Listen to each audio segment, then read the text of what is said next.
Welcome. Sangeeta Bhalsingh या माझ्या YouTube चॅनलवर तुम्हा सर्वांचे हार्दिक स्वागत.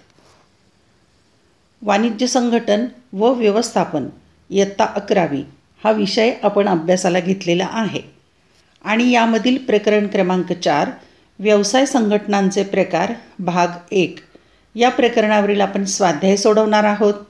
पाठ्यपुस्तकामध्ये प्रकरण संपल्यानंतर जो स्वाध्याय दिलेला आहे म्हणजे जे प्रश्न दिलेले आहेत त्याची उत्तरं कशी लिहायची ते आपण आता पाहूया. यावर एकूण 8 प्रश्न दिलेले आहेत. म्हणजे चौथ्या प्रकरणात एकूण 8 प्रश्न दिलेत. त्या सगळ्या प्रश्नांची उत्तरं एका व्हिडिओमध्ये घेतलेली नाहीत. खूप मोठा व्हिडिओ होईल म्हणून त्याचे 2 भाग केलेत. पहिल्या भागामध्ये प्रश्न 1 ते 4 घेतलेले आहेत आणि दुसऱ्या भागामध्ये प्रश्न 5 ते 8 घेतलेले आहेत. आज आपण भाग पहिला घेतोय म्हणजे प्रश्न क्रमांक पहिला, दुसरा, तिसरा आणि चौथा या प्रश्नांची उत्तरं आपण घेणार आहोत. त्यानंतर पुढील भाग व्हिडिओ येईल. त्यासाठी चॅनल सबस्क्राईब करा म्हणजे मी व्हिडिओ पोस्ट केल्याचं नोटिफिकेशन तुम्हाला येईल. प्रश्न क्रमांक पहिला अ. रिकाम्या जागी योग्य पर्याय निवडून विधाने पुन्हा लिहा. इथे सूचना दिली, विधाने पुन्हा लिहा.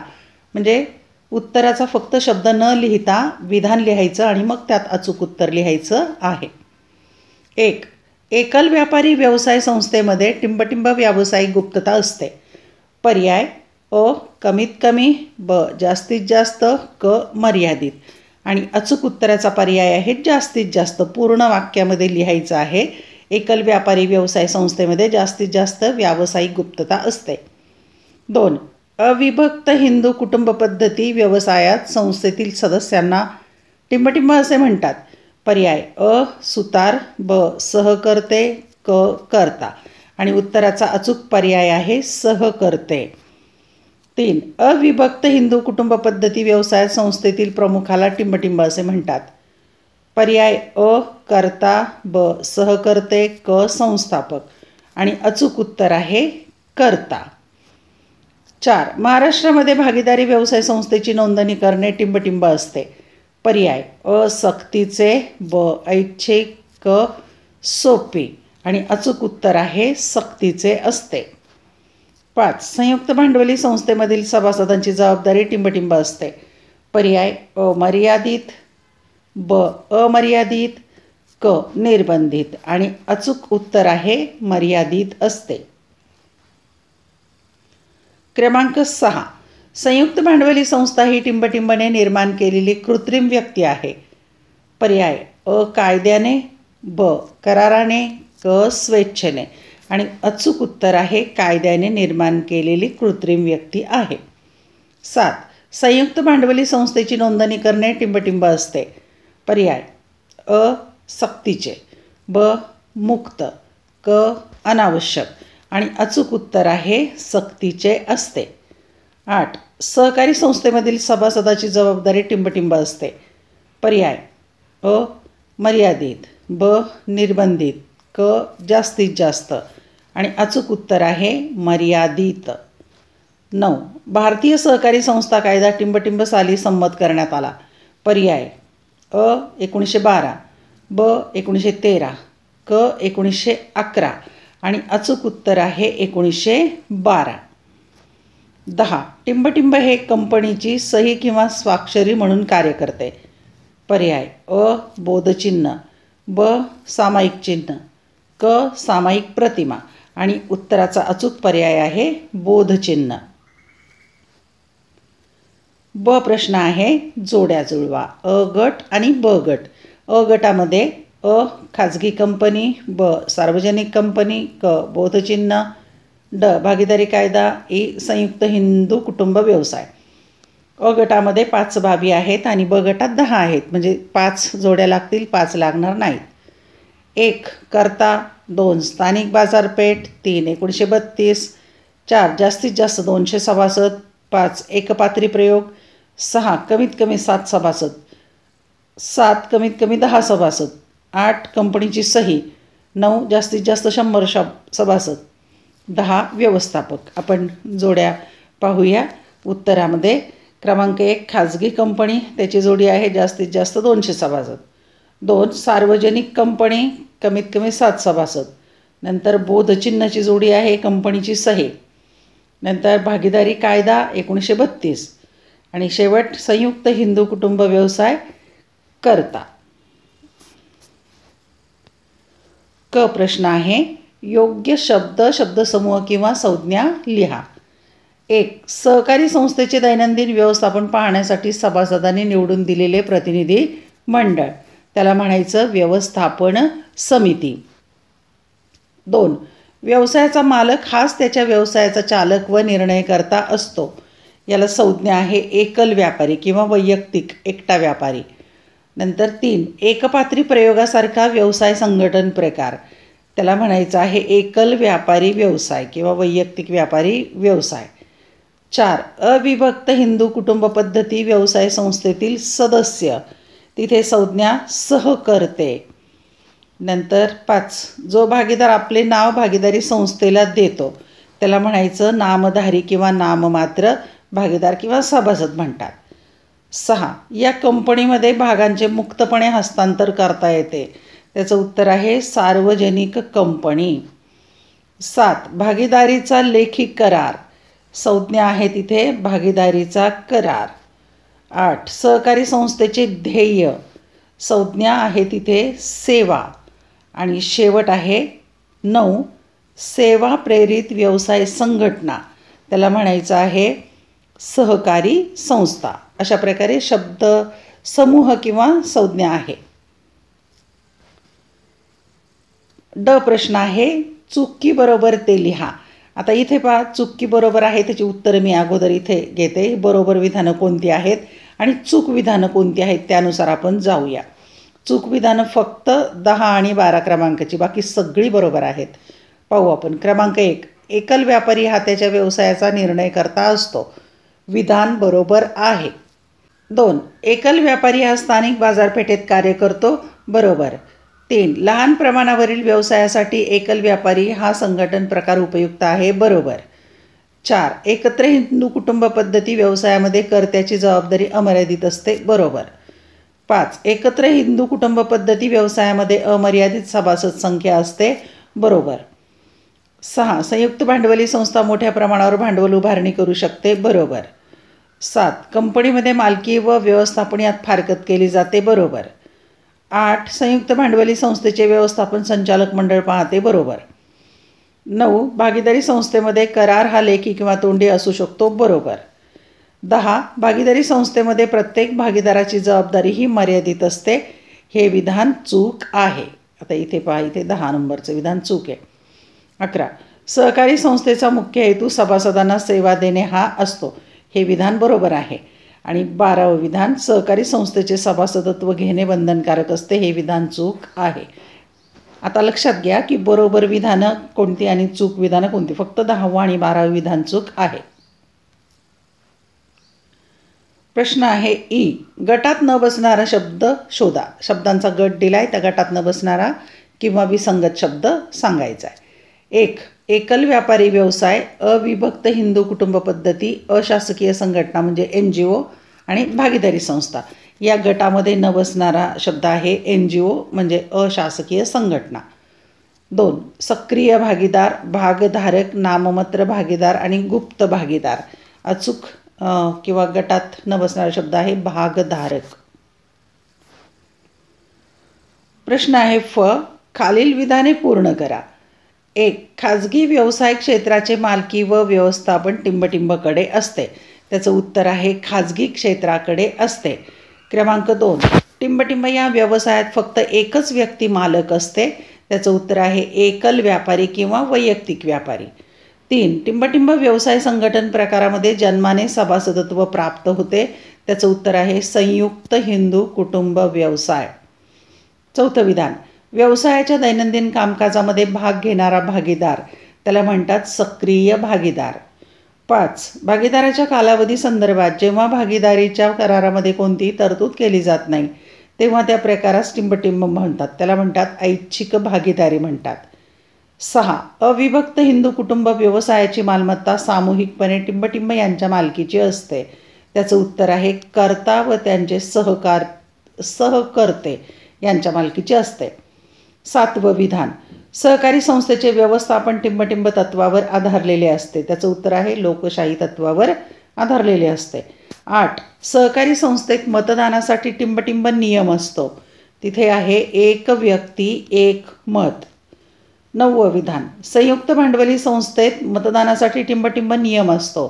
तिथे उत्तर लिहायचं एक भाग एक मत. 10वं विधान, सहकारी संस्थेच्या भागाची दर्शनी किंमत टिंबटिंब असते. त्याचं उत्तर आहे कमी असते. 11, ग्राहक सहकारी संस्थेची स्थापना टिंबटिंबकडून केली जाते. उत्तर आहे ग्राहकाकडून केली जाते. नंतर 12, संयुक्त भांडवली संस्थेची नोंदणी करणे टिंबटिंब कायद्याने सक्तीचे असते. त्याचं उत्तर आहे 2013च्या कायद्याने सक्तीचे असते. प्रश्न आहे कंसातील अचूक पर्याय निवडा. आता इथे रिकाम्या चौकटी दिल्या आहेत तर तिथे कंसातले शब्द लिहायचे. कंसामध्ये शब्द आहेत खाजगी कंपनी, एकल व्यापारी, सहकारी संस्था, भागीदारी व्यवसाय, सार्वजनिक कंपनी. हेच या रिकाम्या जागी येणार आहे. पाहूया आपण रिकाम्या जागी कोणतं येणार आहे ते. क्रमांक 1, कमीत कमी 2 व जास्तीत जास्त 200. त्याच्या पुढे चौकटीमध्ये येणार आहे त्याला म्हणायचं खाजगी कंपनी. क्रमांक 2, कमीत कमी 10 व जास्तीत जास्त अमर्यादित. त्याच्या पुढे उत्तर येणार आहे सहकारी संस्था. नंतर 3चं उत्तर आहे सार्वजनिक कंपनी. त्याच्या पुढे आहे कमीत कमी 7 व जास्तीत जास्त अमर्यादित. क्रमांक 4, एकच सभासद असणारा व्यवसाय संघटन प्रकार. त्याला म्हणायचं एकल व्यापारी व्यवसाय. आणि 5वं आहे किमान 2 व कमाल 50 भागीदारी व्यवसाय. अशा प्रकारे कंसातला अचूक पर्याय रिकाम्या जागी आपण लिहिला. प्रश्न क्रमांक ह, एका वाक्यात उत्तरे लिहा.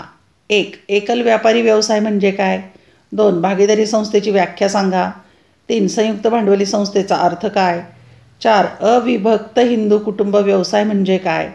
5, सहकारी संस्था म्हणजे काय? 6, अज्ञान भागीदार म्हणजे काय? 7, आभासी भागीदार म्हणजे काय? 8, फक्त नफ्यातील भागीदार म्हणजे काय? 9, सर्वसाधारण भागीदारी म्हणजे काय? 10, खाजगी कंपनीचा अर्थ काय? 11, सार्वजनिक कंपनीचा अर्थ काय? आपण सविस्तर आता एका वाक्यात उत्तरं काय काय आहेत ते पाहूया.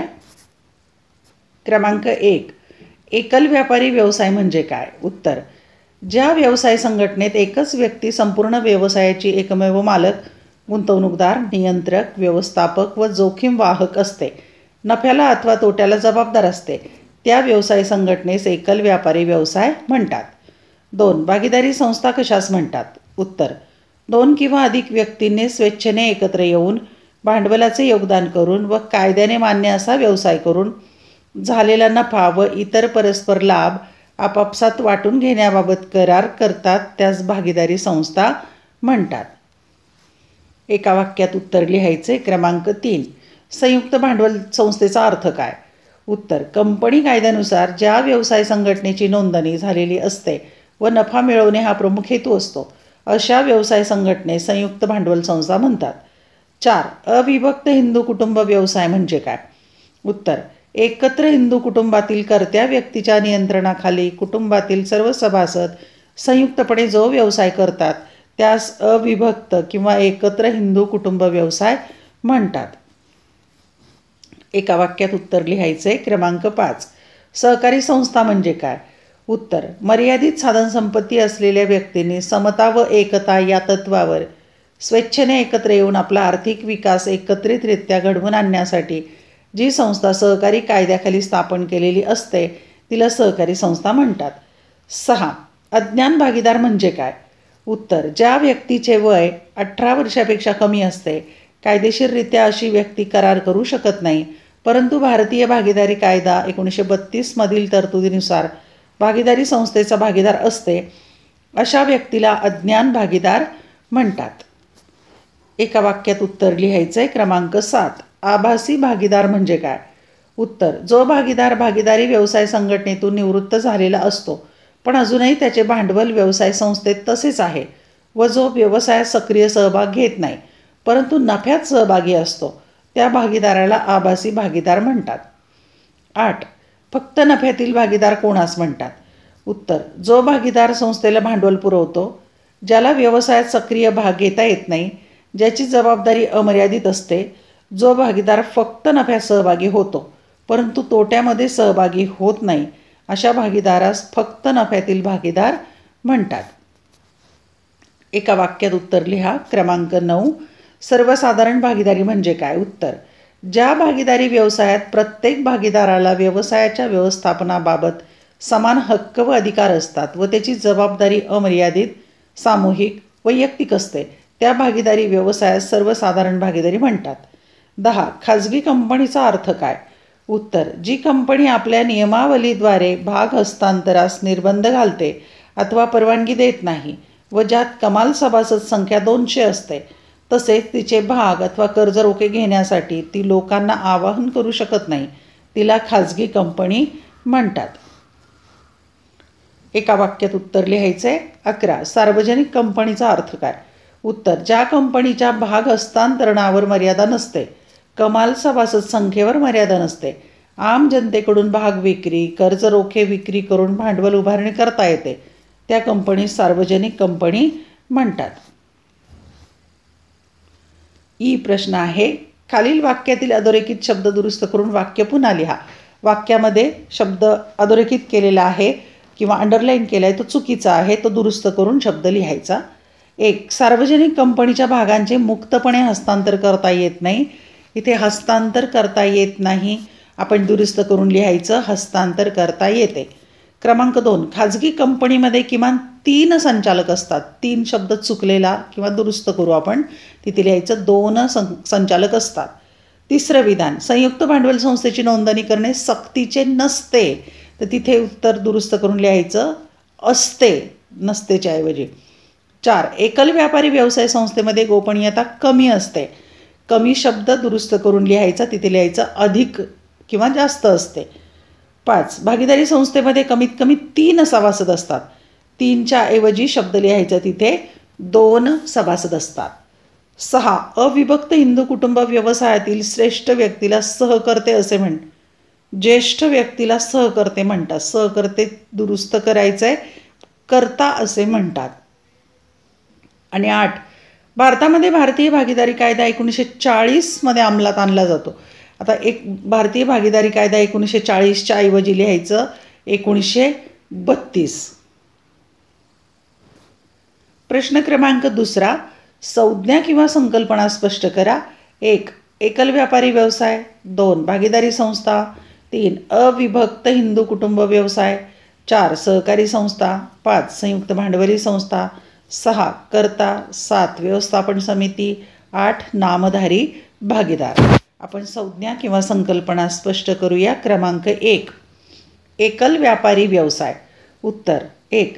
एकल व्यापारी किंवा व्यक्तिगत व्यापारी म्हणजे जेव्हा एखादी व्यक्ती व्यावसायिकरित्या आवश्यक असणारे भांडवल स्वतः उभारते आणि तो व्यवसाय स्वतःच्या जबाबदारीवर स्वतः चालवते, व्यवसायातील नफ्या तोट्याला स्वतःच जबाबदार राहते.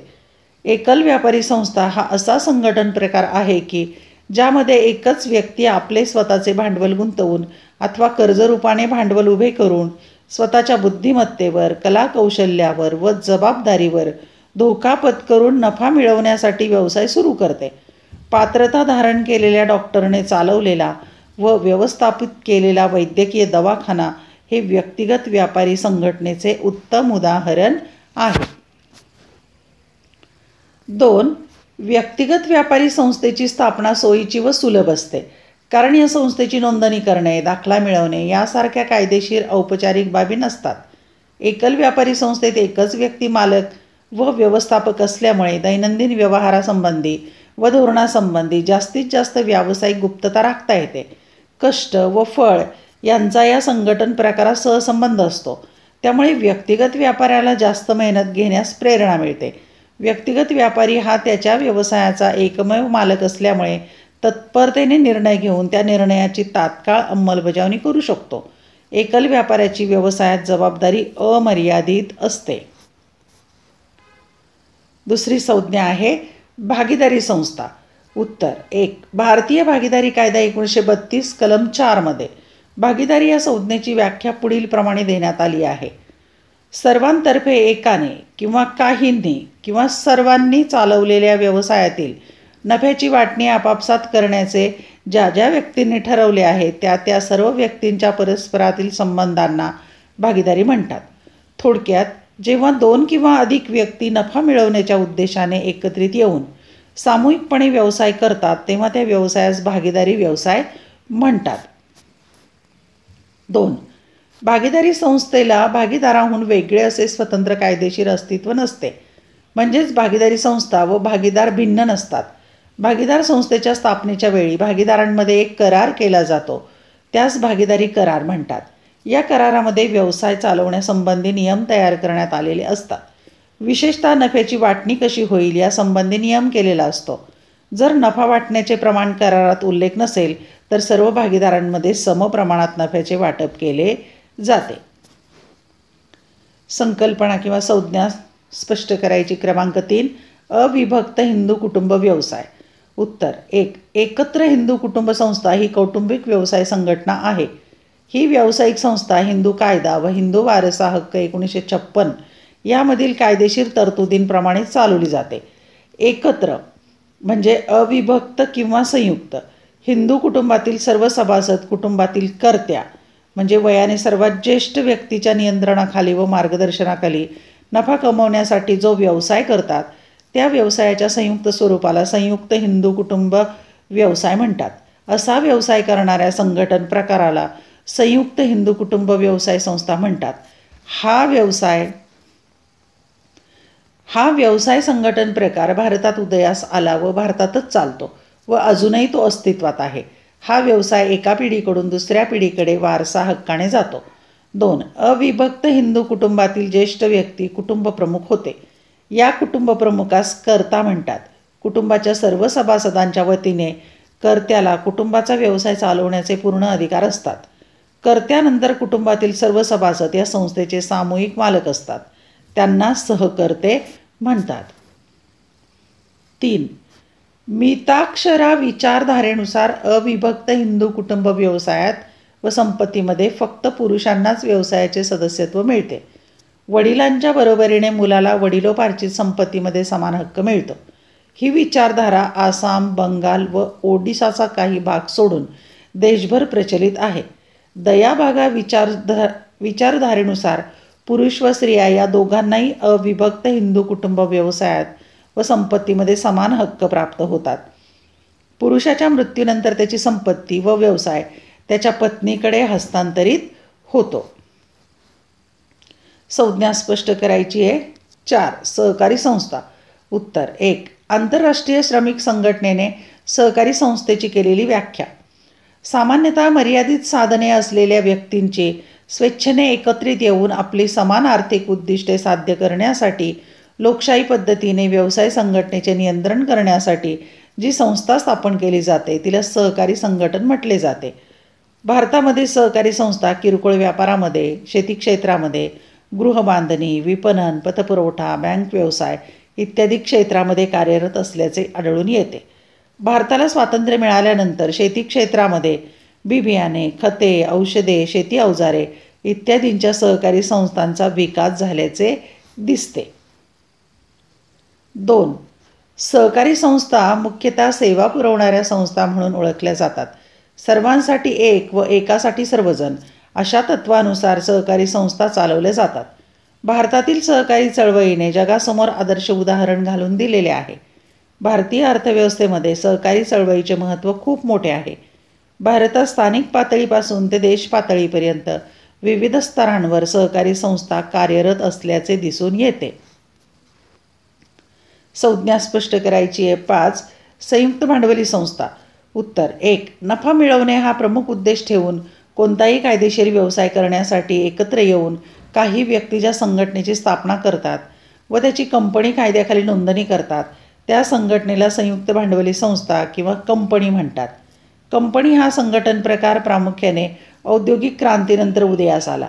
मोठ्या प्रमाणावर उत्पादन व व्यवसाय करण्यासाठी व मोठ्या उद्योगाचे लाभ मिळवण्यासाठी कंपनी स्थापन केली जाते. मोठे भांडवल उभारण्याची क्षमता या संघटन प्रकारामध्ये असते. 2. संयुक्त भांडवली संस्थेची नोंदणी कंपनी कायदा 2013 नुसार करणे आवश्यक असते. नोंदणीनंतर कंपनीला कायदेशीर अस्तित्व प्राप्त होते. कृत्रिम व्यक्ती म्हणून कंपनीला स्थिर व चिरंतन अस्तित्व लाभते. ती स्वतःच्या नावावर खरेदी, विक्री, करार करू शकते. स्वतःच्या नावे भांडवल उभारणी करू शकते. कंपनी कृत्रिम व्यक्ती असल्याने कागदपत्रांवर सही करण्यासाठी बोधचिन्हाचा प्रतिकात्मक वापर करते. बोधचिन्ह हे कंपनीची ओळख मानली जाते. कंपनीच्या एकूण भांडवलाला भाग भांडवल म्हणतात. त्याचे समान मूल्याचे अनेक भागात विभाजन केल्यास त्यातील प्रत्येक समान भागास भाग म्हणतात. भाग खरेदी केलेल्या व्यक्तीस भागधारक म्हणतात. संकल्पना स्पष्ट करा. 6 कर्ता. उत्तर 1. एकत्र हिंदू कुटुंब व्यवसाय संस्थेमध्ये संयुक्त कुटुंबातील सर्वात ज्येष्ठ व्यक्ती कुटुंब प्रमुख असते. या कुटुंब प्रमुखाला कर्ता म्हणतात व कुटुंबातील इतर सदस्यांना सहकर्ते म्हणतात. एकत्र हिंदू कुटुंब व्यवसाय संस्था चालवण्याचे सर्व अधिकार कर्त्याकडे प्रदान केलेले असतात. तो त्याच्या विचाराप्रमाणे व अनुभवाच्या आधारे सर्व निर्णय घेत असतो. गरज असेल तेव्हा व्यवसायासाठी कर्ज घेण्याचाही त्याला अधिकार असतो. तसेच करार करणे, संपत्ती गहाण किंवा तारण ठेवणे यासंबंधीचे सर्व अधिकार कर्त्याला असतात. 2. एकत्र कुटुंब व्यवसाय संस्थेतील कर्त्याची जबाबदारी अमर्यादित असते. व्यवसायाची देणी देण्यासाठी व्यवसायाची मालमत्ता अपुरी पडत असेल तर कर्त्याला त्याच्या वैयक्तिक संपत्तीची विक्री करून व्यवसायाची देणी फेडावी लागतात. कर्ता हा जरी प्रमुख असला तरी व्यावसायिक निर्णय घेताना तो कुटुंबातील इतर सदस्यांशी चर्चा करून निर्णय घेतो. कुटुंबातील सहकर्ते कुटुंब प्रमुखाकडे पाहून आपोआप व्यवसाय चालवण्याचे प्रशिक्षण घेत असतात. संकल्पना क्रमांक 7. व्यवस्थापन समिती. उत्तर 1. सहकारी संस्थेचे व्यवस्थापन हे व्यवस्थापन समितीच्या हाती सोपवण्यात आलेले असते. सहकारी संस्थेचे सर्व सभासद संस्थेचे दैनंदिन व्यवस्थापन पाहण्यासाठी आपल्यामधूनच प्रतिनिधी म्हणून काही सदस्यांची निवड करतात. या सर्व निवड झालेल्या सदस्यांच्या समितीला व्यवस्थापन समिती म्हणतात व त्यातील सदस्यांना संचालक म्हणतात. 2. सहकारी संस्थेसंबंधीचे सर्व निर्णय व्यवस्थापन समिती घेत असते. सहकारी संस्थेचा कारभार लोकशाही पद्धतीने चालत असल्याने बहुमताने निर्णय घेतले जातात. संस्थेचे दैनंदिन व्यवस्थापन ही समिती करीत असते. सहकारी संस्थेच्या सर्व सभासदांनी त्यांच्या सभेमध्ये बहुमताने घेतलेल्या निर्णयाची अंमलबजावणी करण्याचे कार्य व्यवस्थापन समिती करते. व्यवस्थापन समितीतील सदस्य अल्प मानधनावर किंवा विनामोबदला ही सेवा संस्थेला देत असतात. समितीतील सदस्य व्यवस्थापनामध्ये कौशल्य प्राप्त केलेले नसतात. संकल्पना स्पष्ट करायची आहे. 8. नामधारी भागीदार किंवा नाममात्र भागीदार. उत्तर नाममात्र भागीदार हे भागीदार संस्थेच्या धंद्यामध्ये भांडवल गुंतवत नसतात किंवा धंद्याच्या कामकाजात लक्षही घालत नसतात. ते फक्त आपले नावलौकिक, पत यांचा फायदा संस्थेला देतात. त्यांच्या नावलौकिकामुळे संस्थेला जास्त धंदा मिळू शकतो. त्याबद्दल संस्था त्यांना नफ्यातील काही भाग देते, पण ते कायद्याने नफा विभागणीतील आपला हक्क मागू शकत नाहीत. संस्थेबरोबर त्यांचा प्रत्यक्ष संबंध नसतो. तसेच ते त्रयस्थ व्यक्तीला जबाबदार असतात. प्रश्न क्रमांक 3. खालील घटना किंवा परिस्थितीचा अभ्यास करून आपले मत लिहा. 1. श्री रघुनाथ गेली 30 वर्ष व्यापार करतात. त्यांचा व्यापार पिढी जात आहे. किरण व नमन हे त्यांचे 2 मुलगे व त्यांच्या पत्नीसुद्धा त्यांना या व्यापारात मदत करतात. प्रश्न आहेत त्याच्यावर. 1. हा व्यवसाय कोणता आहे? हा कोणता व्यवसाय आहे? 2. या व्यवसायात रघुनाथला काय म्हणतात? 3. किरण व नमन यांना काय म्हणतात? दुसरा प्रश्न. श्री सावंत सनदी लेखापाल व श्री तांबे वास्तुविशारद हे दोघे पेशा चालवतात. ते एकत्र येऊन ST फर्म्स नागपूरला सुरू करतात. 1. वरील व्यवसाय ओळखा. 2. हे नोंदणीकृत संस्था आहे का? 3. श्री सावंत यांचा पेशा काय आहे? आपण आता याची उत्तरं पाहूया. प्रश्न क्रमांक 1. श्री रघुनाथ गेली 30 वर्ष व्यापार करतात. त्यांचा धंदा पिढी जात आहे. किरण व नमन हे त्यांचे 2 मुलगे व त्यांच्या बायकासुद्धा त्यांना या धंद्यात मदत करतात. 1. हा कोणता व्यवसाय आहे? 2. या व्यवसायात रघुनाथना काय म्हणतात? 3. किरण व नमन यांना काय म्हणतात? आता उत्तरं पाहू. पहिल्या प्रश्नाचं उत्तर. श्री रघुनाथ यांचा हा पिढीजात एकत्र हिंदू कुटुंब व्यवसाय असून ते गेली 30 वर्ष व्यापार करीत आहेत. 2. श्री रघुनाथ ज्येष्ठ कुटुंब प्रमुख असल्याने ते या व्यवसायाचे कर्ता आहेत. 3. किरण व नमन हे कुटुंबातील सदस्य असून त्यांना सहकर्ते म्हणतात.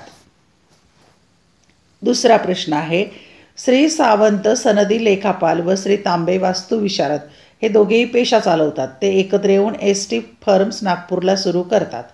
1. वरील व्यवसाय ओळखा. 2. त्याच्यावर टिप्पणी करा. 3. वरील व्यवसायात कोणत्या 2 पेशांची उदाहरणे दिली आहेत. उत्तर. 1. श्री सावंत व श्री तांबे यांनी एकत्र येऊन भागीदारी संस्था हा व्यवसाय सुरू केला आहे. 2. 2 व्यक्तींनी एकत्र येऊन ST फर्म्स या नावाने व्यवसाय सुरू केला असल्याने हा भागीदारी व्यवसाय संघटन प्रकार आहे. 3. श्री सावंत यांचा पेशा सनदी लेखापाल म्हणजे CA आहे व श्री तांबे यांचा पेशा वास्तुविशारद म्हणजे आर्किटेक्ट असा आहे. प्रश्न क्रमांक 4. फरक स्पष्ट करा. 1. खाजगी मर्यादित कंपनी व सार्वजनिक मर्यादित कंपनी.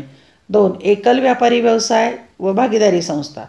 3. भागीदारी संस्था व अविभक्त हिंदू कुटुंब व्यवसाय. 4. सहकारी संस्था व संयुक्त भांडवली संस्था.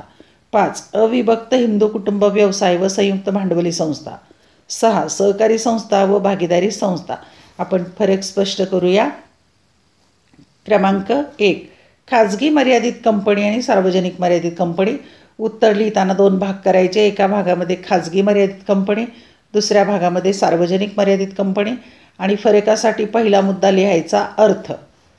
ज्या कंपनीमध्ये भाग हस्तांतरणाच्या अधिकारावर निर्बंध असतात, कमाल सभासद संख्या 200 असते, तसेच जनतेकडून भाग किंवा कर्ज रोख्यातून भांडवलाची उभारणी करण्यास मनाई असते, त्या कंपनीस खाजगी मर्यादित कंपनी म्हणतात.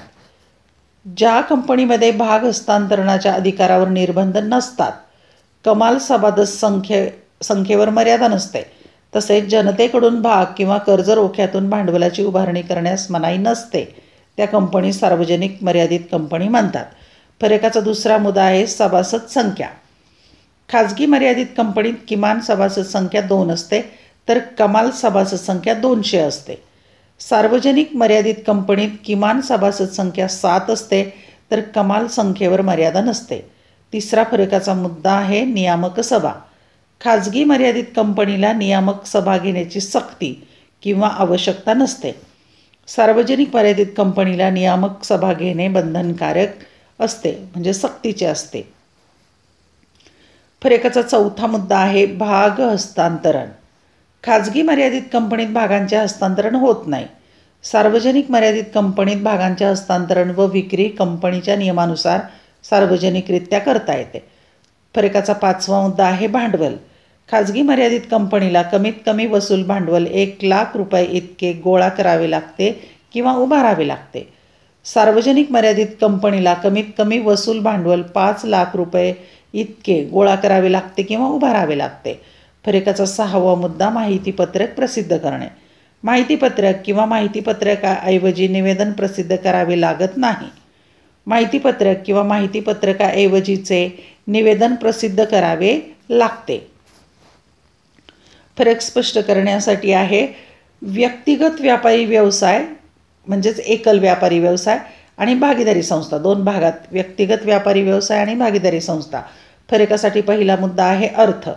ज्या संस्थेमध्ये व्यवसायाची मालकी आणि व्यवस्थापन हे केवळ एकाच व्यक्तीकडे असते त्या संस्थेला व्यक्तिगत व्यापारी व्यवसाय म्हणतात. ज्या संस्थेमध्ये व्यवसायाची मालकी आणि व्यवस्थापन 2 किंवा अधिक व्यक्तींकडे असते त्या संस्थेला भागीदारी संस्था म्हणतात. फरकाचा दुसरा मुद्दा स्थापना. भागीदारी संस्थेच्या स्थापनेच्या तुलनेत व्यक्तिगत व्यापारी संस्थेची स्थापना अत्यंत सोपी व जलद असते. कायदेशीर प्रक्रियांमुळे भागीदारी संस्थेची स्थापना तुलनात्मकदृष्ट्या जास्त कठीण असते व त्यास जास्त वेळ लागतो. फरकाचा तिसरा मुद्दा कायदा. एकल व्यापारी संस्थेचे नियमन करणारा कोणताही कायदा नाही. भारतातील सर्व भागीदारी संस्थांचे नियमन भागीदारी कायदा 1932 याद्वारे होते. फरकाचा चौथा मुद्दा आहे नोंदणी. व्यक्तिगत व्यापारी संस्थेच्या नोंदणीसाठी विशेष कायदेशीर तरतूद नाही, तसेच नोंदणी करण्याची गरज नाही.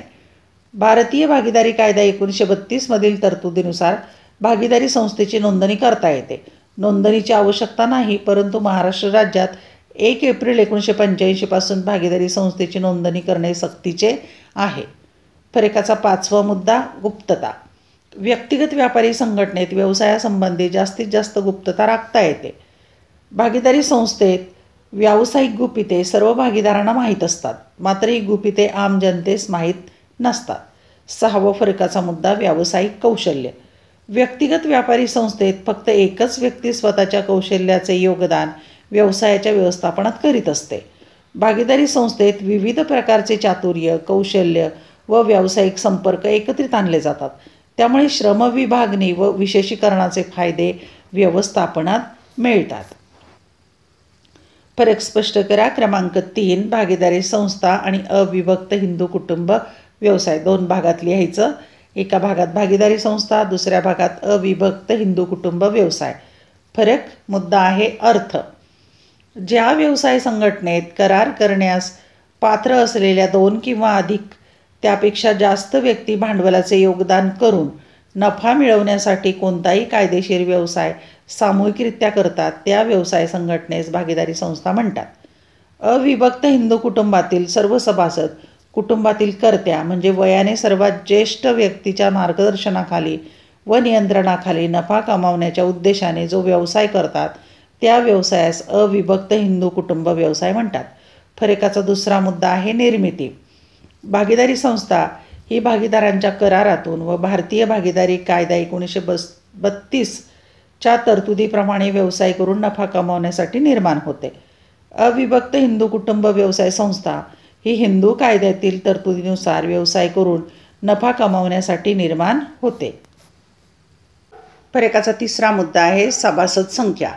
ज्या संस्थेत भागीदारांची संख्या कमीत कमी 2 असते आणि जास्तीत जास्त 50 असते, या व्यवसाय संस्थेत किती व्यक्ती असाव्यात याविषयी हिंदू कायद्यात तरतुदी नाहीत. कुटुंबातील जन्म व मृत्यू यामुळे सभासदांची संख्या बदलत राहते. चौथा फरकाचा मुद्दा आहे व्यवस्थापन. भागीदारी संस्थेत सर्व भागीदारांना व्यवस्थापनात भाग घेण्याचा समान हक्क असतो. संस्थेच्या व्यवसायाचे सामूहिकरित्या सर्व भागीदार अथवा काही भागीदार त्यांच्या व इतर भागीदारांच्या वतीने व्यवस्थापन करतात. या व्यवसायाचे व्यवस्थापन व नियोजन कुटुंबातील ज्येष्ठ व अनुभवी असलेला कुटुंब प्रमुख म्हणजे कर्ता करतो. त्यास सहसदस्य कामकाजात मदत करतात. फरकाचा 5वा मुद्दा अज्ञान सभासद. सर्व भागीदारांच्या संमतीने भागीदारी संस्थेच्या फायद्यासाठी अज्ञान व्यक्तीला भागीदारी संस्थेत प्रवेश दिला जातो. पुरुष किंवा स्त्री व्यक्ती जन्मतः व्यवसायाची सभासद होते. 6वा फरकाचा मुद्दा सभासदांची जबाबदारी. अज्ञान भागीदाराव्यतिरिक्त सर्व भागीदारांची जबाबदारी वैयक्तिक, संयुक्त व अमर्यादित असते. प्रत्येक सभासदाची जबाबदारी कुटुंबाच्या मालमत्तेवरील त्याच्या हिश्शापुरतीच मर्यादित असते. कर्त्याचे दायित्व मात्र अमर्यादित असते. फरक स्पष्ट करा. क्रमांक 4. सहकारी संस्था आणि संयुक्त भांडवली संस्था. एका भागात सहकारी संस्था, दुसऱ्या भागामध्ये संयुक्त भांडवली संस्था. फरकाचा पहिला मुद्दा अर्थ. सहकारी संस्था म्हणजे अनेक व्यक्तींकडे किंवा सभासदांकडे मालकी असलेली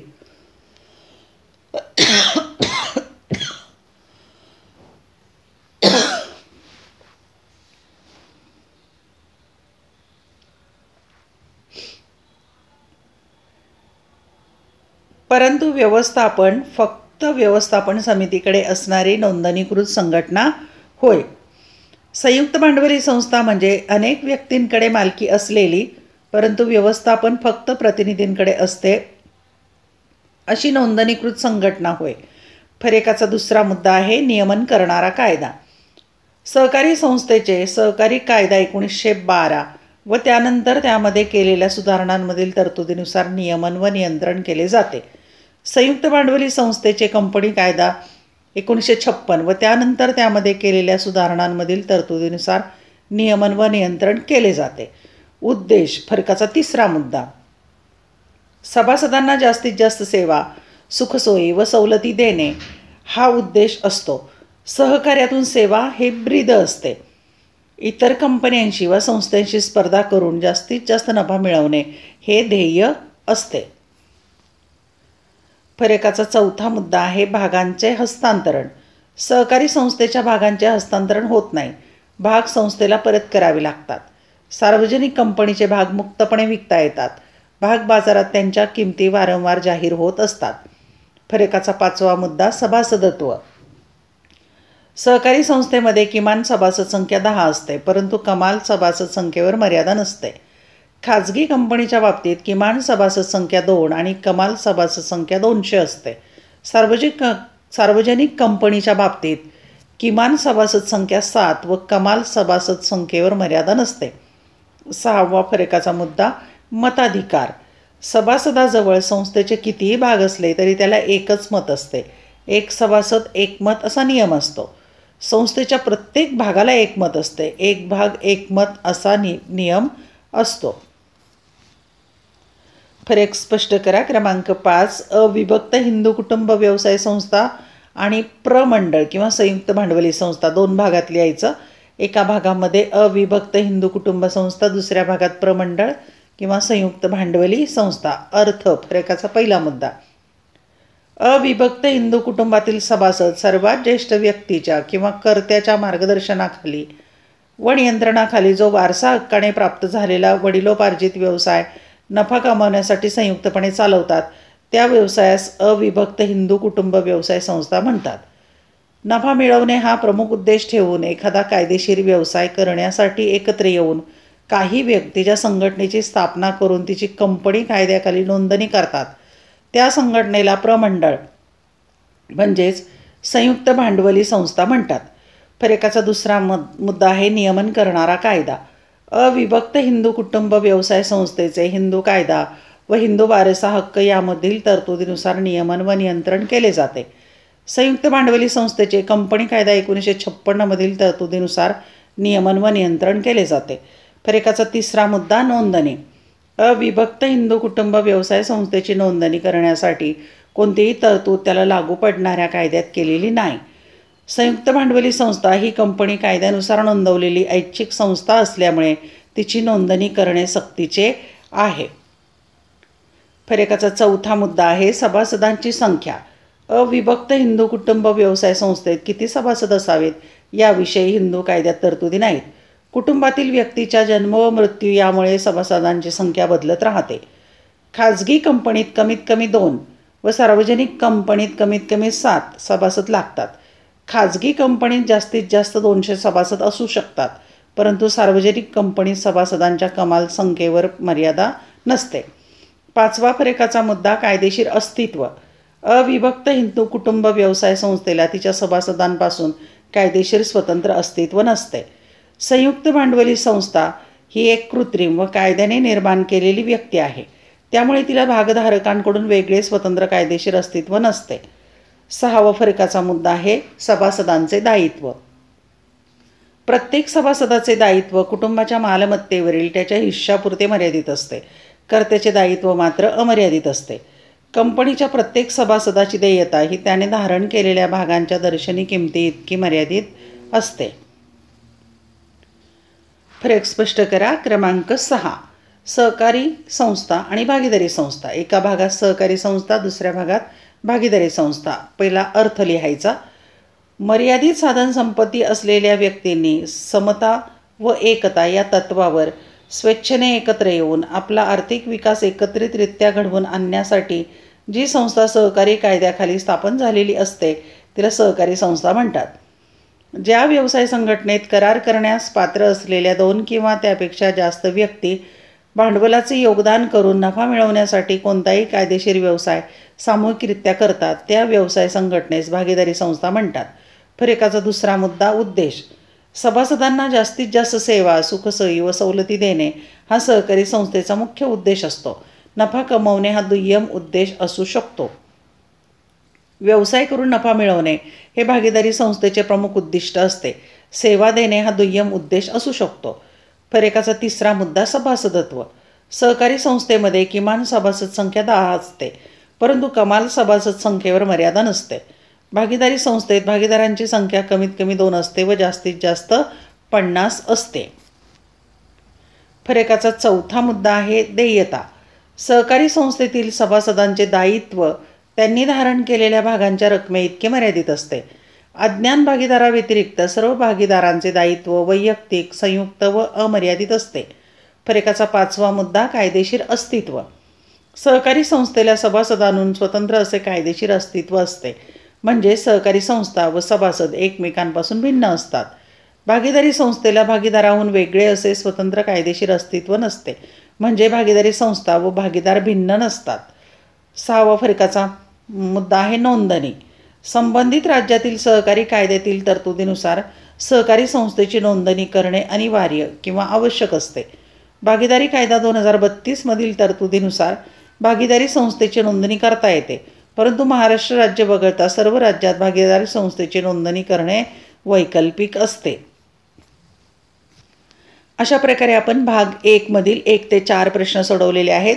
पुढील व्हिडिओमध्ये भाग 2 त्यामध्ये आपण प्रश्न क्रमांक 5 ते 8 सोडवणार आहोत. धन्यवाद. व्हिडिओ लेक्चर आवडल्यास चॅनल सबस्क्राईब करा, बेल आयकॉन प्रेस करा, म्हणजे मी नवीन व्हिडिओ पोस्ट केल्याचं नोटिफिकेशन तुम्हाला मिळेल. आवडलेले व्हिडिओ लाईक, कमेंट, शेअर जरूर करा. अभ्यासासाठी खूप खूप शुभेच्छा.